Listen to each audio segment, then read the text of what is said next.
Welcome back to the Racing Mind video series, where we journey deeper into the human mind than anyone has ever gone before. In this video series, we untangle the ancient mystery of mental illness and teach you what you need to know before your racing mind gets the best of you.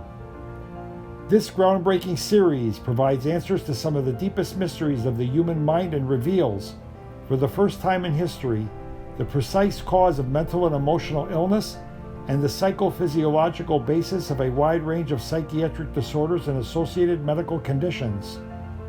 These educational videos, which present concepts that are so new that they are just beginning to make their way through the medical field, are based on thousands of hours of direct patient analysis and clinical observation in conjunction with the latest research on psychiatric disorders from around the world. In this segment of the series, we will discuss relationships in connection with neuronal hyperexcitability. Nothing has greater potential to create emotional stress than strained personal relationships.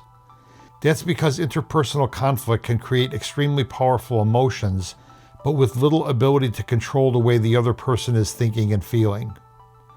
In addition, strong emotions have a powerful stimulating effect on the brain, which causes the neurological system to quickly ramp up. As this occurs, the related cognitive and emotional circuits reflexively overstimulate the mind. Consequently, emotional stress can create a vicious cycle of mutual overstimulation between the mind and the brain that can quickly escalate like two people caught in an argument. Persons who are born with hyperexcitable neurons are particularly vulnerable to this because their neurological systems are inherently hyperexcitable. The abnormal amplification of thoughts and feelings can also cause the mind to have misperceptions about external events, including what others are thinking and feeling. This adds even more fuel to the fire, and if the same process is occurring in the other person in the relationship, even minor conflicts can rapidly escalate into verbal and, in some cases, physical violence. In addition to causing heightened emotionality, the combination of emotional stress and neuronal hyperexcitability can drive affected persons to use alcohol or other drugs, which can add even more fuel to the fire. In addition to emotional volatility, domestic violence, and substance abuse, neuronal hyperexcitability can cause chronic emotional tension and a wide range of psychiatric disorders. In an effort to relieve the emotional pain, affected persons may become a danger to self or others. This may include self-injurious or even suicidal behavior, and it may also involve illegal activities and various other forms of inappropriate behavior, such as sexually aggressive or incestuous behavior.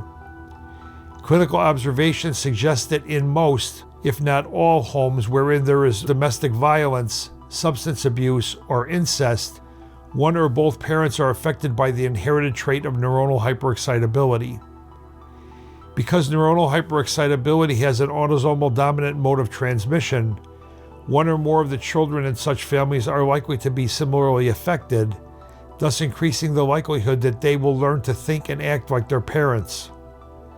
The paramount importance of neuronal hyperexcitability in comparison to environmental and other developmental factors is demonstrated by the observation that select children in such families grow up almost completely unaffected by the dysfunction in their households, while others develop the same dysfunctional characteristics as their parents even when raised by adoptive parents. Though it is commonly believed that emotional problems in adulthood are approximately 50% nature and 50% nurture, inheritance patterns suggest that the genes for neuronal hyperexcitability are the chief determinant of a child's emotional and behavioral development.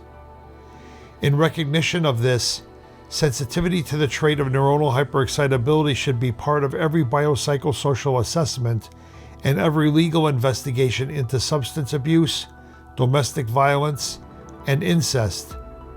Until the importance of neuronal hyperexcitability is recognized, rehabilitative efforts will continue to be undermined, and affected persons will continue to be victimized by this common and highly treatable inherited trait.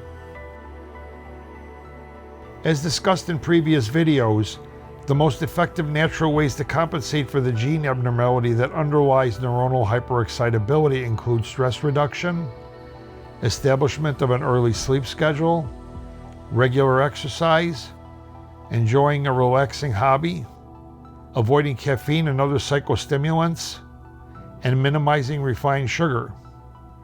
If these interventions are either too difficult to implement or fail to yield satisfactory improvement, then treatment with neuroregulators and other brain calming medications may be necessary, particularly during high-stress periods in the person's life.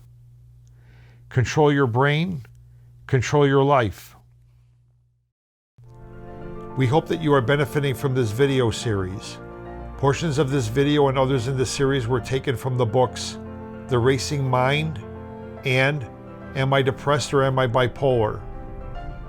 Those interested in developing a deeper understanding of this topic can also refer to the scientific publication The Multi-Circuit Neuronal Hyperexcitability Hypothesis of Psychiatric Disorders. Please note that these materials in this video series are for educational purposes only and are not intended to guide treatment without formal evaluation. This video series is sponsored by the Binder Foundation, a charitable organization that is dedicated to the enhancement of human life through research and education on disorders of the mind, body, and spirit.